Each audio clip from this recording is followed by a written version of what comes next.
I had to admit that I'm not always the most patient driver in the world. I am not always the same person behind the wheel that I am other places. I'm the type of person who will drive a half hour out of the way to avoid 15 minutes of sitting in traffic. I'm just not a patient person behind the wheel. I get frustrated. I get frustrated with drivers who pull out in front of you and then they don't use their blinker or here's one. They're in the fast lane but are going slow. This happens particularly to me when we're on the highways, heading on a two-lane highway and going through the mountains, and there's two semis, and one's doing 56 and one's doing 55. The one doing 56 feels like it has to pass the one doing 55, and so it slowly crawls up the in the passing lane, and you're stuck not even doing the speed limit on a major highway. I don't have a whole lot of patience. Sometimes I'm not very good at the poker face, and I get pretty angry. I'd like to say I'm the only one who gets angry, but when you start to see as many people slamming on their horns and giving obscene gestures and hearing some of the language that sometimes comes out, I think I may not be the only one.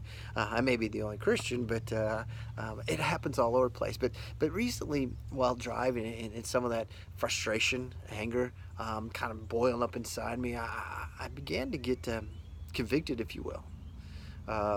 That it was almost coming to me as if, like, Eric, you get pretty angry about some minor things on traffic that really doesn't do much to you.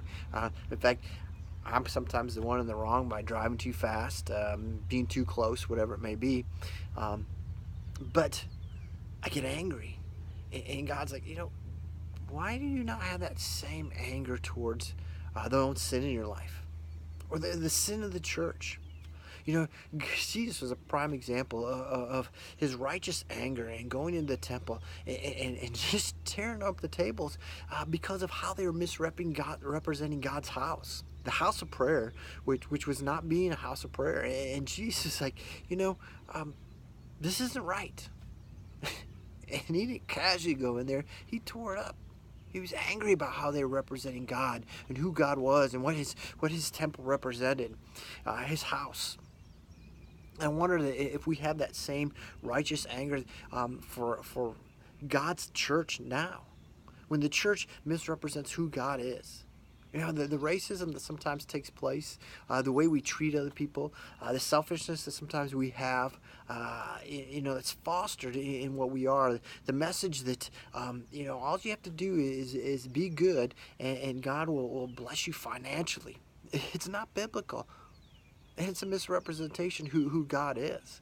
And I wonder if sometimes God is talking to us and say, why don't you have that righteous anger?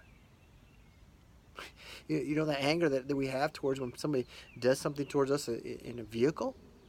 What about for my church? What about my own life?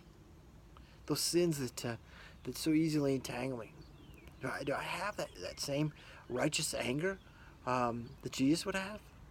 Do I still have that same frustration that goes on that when I'm in the car? And yes, I know we're forgiven and we're not meant to be perfect, but we're meant to grow. Am I growing? Am I getting just as frustrated and angry and have that passion for not growing? Because if I did, I think I'd do something about it. So I challenge you. What is it that gets you? And can we turn that passion into that same passion for Christ and his righteousness? Not easy. Of course, never said it would be, did he?